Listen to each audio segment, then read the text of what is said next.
The Lassie Talks podcast. Hi, I'm Yvonne. And I'm Robert. And welcome to Lassie Talks podcast, episode 5. And we're going to talk today about leash skills. Yes, and I'm going to give some health tips on neck problems that can come from inappropriate use of collars and pulling. leashes and pulling and the damage that can cause. So, Yvonne, perhaps you could start us off with training puppies right from the word go. Yeah, I mean, the thing is, what people often do is they stick a collar on a puppy and straight onto a leash and off they go for a walk. And wow. The puppy sits down. Or goes. Spins on the spot is another tactic. Yeah. Or I think it's really the golden retriever is really good at just freezing. I don't like this. I'm not moving. And so what we've got to do is habituate the dog to the collar, the feeling of the collar and the pressure on the collar. And we don't want a lot of pressure because you're going to talk about the damage to the neck and the feeling of a line attached to them. Now, this is an aversive tool, believe it or not. Yes, and I think we should point out that the idea of the collar and the lead is just that extra bit of control, because ideally what you want is your dog to be walking close to you to heel without any pressure on the lead or the collar, so that your dog is enjoying the walk and they are not pulling you and you are not pulling them. Yeah. So we start with our puppies, don't we, in the garden, and we don't actually start with heel work with a collar or a lead on, do we? We just get them to follow us. Yeah, and I seem to remember you telling many of our clients that the best place to teach lead walking is in a small room in the house. Yeah, that could be the loo. It could be the loo. Yeah. And you go, well, how can you walk around your loo? And that's the point. Yes, and people are too keen on going from A to B. And that's not going to work in the early days. You don't go very far with your puppy, and that's a good thing because we don't want puppies having our big long walks. In fact, we don't want dogs, particularly the bigger breeds, having really long walks until they're fully grown, because it can cause growth disturbances in their bones and joints. Yeah, and you've had to fix ones with it can be a big problem. What's that called when it all bends? Bow-legged? Bow-leggedness and you've all had sorts to of things. straighten them up, with surgery. Yeah, so, be very, very mindful about, young dog not taking them for too long a walks. I mean, a lot of people want to take them for long walks to tire them out. Oh, well, that's another thing that people make the mistake. You don't tire a dog out just by walking it. You just get a fit, naughty dog. Yes, exactly. Absolutely. So we perhaps ought to just say that we have talked and will talk about tiring dogs out by making use of their brain. Yeah, that's another podcast. Other senses, Yeah, that's definitely another podcast. But let's go back to leash skills, okay? Yeah. We start in the garden and we allow, once the dog has got used to the collar, and again, around the house and having the collar, it'll scratch and, and want to get it off. Lots of little tidbits, get your puppy used to it, and eventually they will ignore the feeling of the collar around their neck. So you go through that stage before you even stick a lead on. And even then, you should use a very light lead that perhaps they isn't associated immediately with being yanked off somewhere. Yeah, and I like the very thin. They're in pet stores, aren't they? They're called house lines. They're very thin, lightweight, and they're great for having around the house and making sure that it doesn't get trapped under the furniture because yank on the neck. Yeah. And we just let that trail behind them wherever they're going. So you do that for a while when they're really young puppies. And then we get them in the smallest room of the house, and we get them to mirror our movements. And it could be forwards, backwards. We don't actually go from A to B. No, you're teaching in a way the dog just to be in close proximity to you. Yeah, and it's treat. It's drop the treat down, and when they're in the right position, yes, or you could use a clicker. I've always got one attached to me, and you press it. It could be a square box, or you press it when they're exactly the same right position, and then you drop the treat to the dog. That's called clicker training. Yes, Yes, exactly. and there's a whole science on that. Yes, another podcast. Another podcast. But we're just talking about simple steps to get the dog used to the leash and getting used to you having hold of the leash and not freaking out and going around in circles. So then once we've got to the point that the dog is mirroring our position and our movements, we can actually pick up a leash just gently, and we don't put any pressure on at that point, and we continue to do those movements. And if once the dog's got used to it in the smallest room in the house, it doesn't necessarily have to be the toilet, it could be a little study or something like that, you can go into the lounge and go round your sofa. Oh, next door neighbour's got his digger out again. Yes, you might hear that in the background. all the country noises here. Yeah, all the country yes, noises. it's living But that's in- the joy of the country. It is not a quiet place. It's And quite it's noisy. great because we've got loads and loads of lovely walks for our dogs to go around here. which is great. But at the same time, there are noises. So It's living in the countryside. it is. Yeah. It is. Yeah. It's not So- all tweeting birds, agricultural No, bless him. machineries, and It's such the- like. He's But, moving us some yeah. soil. But anyway, getting back to skills, we're going round the sofa and they're getting used to following us with just loose lead. And what I like to see is a complete sort of like a loop. A loop, a J-shaped, I think, is often what you... That's it. That's it. Thank So you, it comes Robert. from your hand down, goes Off the lower, collar, off the collar, and then into a J shape, up to the your hand. And I like to have my lead in my right hand and the puppy on my left. Although dogs like to work on one side or the other. You either have a left-handed dog or a right-handed dog, just like in humans. And, I like to train both sides. But to start with, keep to one side, because otherwise they keep on shifting sides and they get crossing very over in front of you, and they get yeah, very yeah, confused. It gets very And confusing, you doesn't trip it? over the dog and Yeah, and we don't want to do that, do no, we? yeah. So what we then, after we've gone round the sofa, we go up and down a drive, and then round the garden, or in the neighbour's garden, up and down outside on the road. Just for we don't go anywhere, do we? No, we don't. We don't. But sometimes you need to go from A to B. Like you might need to go from the house to take the children to school, for instance, or go shopping or whatever. So what sort of tips would you give for that Yeah. sort of situation? I mean, the thing is,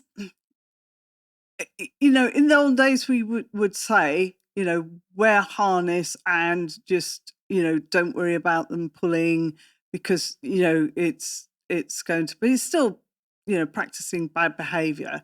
I mean, I've actually, changed some of my views since those early puppy classes where we said, because let's face it, a lot of us haven't got the time to actually, train our dogs, and we're in a hurry. We've got to get the kids to school. I would That's say, perhaps not the time to take the dog at all. yeah, I would actually say, let's not bother. Yeah. And I know clients have said to me in the past, but that's what we got the dog for, so we could go, Yeah, but you're walk only, nicely. I remember you saying quite distinctly to most people that if they concentrate on doing it at home, teaching the dog properly to be close to them and walk on a non-tight lead, that you, within a couple of weeks, 2 weeks, Yeah, if you do it intensively, Yeah. you can get that dog to be out walking. And if you without use their pulling. food And ration, we've all seen poor people being dragged down the road by a biggish dog Yeah, I Yeah. mean, I know that was the idea in the old days that if it's in a harness, it's not going to hurt its neck if it's pulling, but you're actually just teaching your dog to pull, Yeah. and it would be easier just And some not dogs to like to pull. Yeah, I mean, they're bred to pull. Yeah. Dogs have a lot of power. Yeah, and our Leonberger, it was bred to pull carts. Yeah. And huskies were And built to pull sledges and yes, things like that. yeah, and so on and so forth. yeah. Yeah. But you don't want to be pulled to the school gates and back again. No.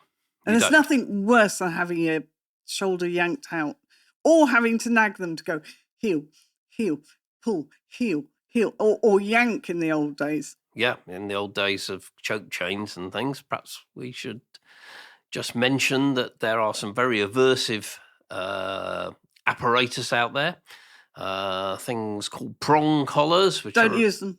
Please which don't are use them. like spikes. So as the dog pulls ahead, they Oh, get spiked. But horrible. the thought of that is just not very nice. Yeah. And there are better ways. I actually, say to clients, you try putting one on and see how you feel to have that your skin around the tender part of your neck. And dogs' necks are tender, aren't they? They are indeed. So, and they can feel throttled just as much as you and I can feel throttled. In the olden days, the choke chain, they said it was kind because the rattle warned the dog not to pull. But actually, in the end, the dog just learnt to pull and put up with the choking. But then you had to, look to the neck problems and in those days. And there was more slip discs and things like that where they yanked, to the neck. Absolutely. Yeah, slip discs. Relying totally on your strength versus the dog's strength and letting the dog run. And the other thing that I would like to point out are the flexi leads, where the lead runs out a number of yards, meters. And then finishes. Clunk. And if during that space a dog can accelerate to a fair... Yeah, a run. They're in a run, full run. And if they're suddenly brought up short by yank through their collar on the neck, we have the potential for serious injury. Yeah, and the thing is, I mean, those bits like a flexi lead, I know we've got them in the cupboards. They're useful for going down the beach, when there's picnics out and all the rest of it. Although you can teach your dogs to come away from picnics and distractions, but that's a later podcast. Oh, we're collecting up loads of podcasts. I think there's lots to talk about. But anyway, these pieces of equipment are great if you train yourself to use them properly and have the dog know, that they don't go beyond that length. And that takes skill. And you perhaps would like to go to a dog trainer to help you, learn how to do it, how to get the dog to be aware the distance. I like a 3 foot parameter.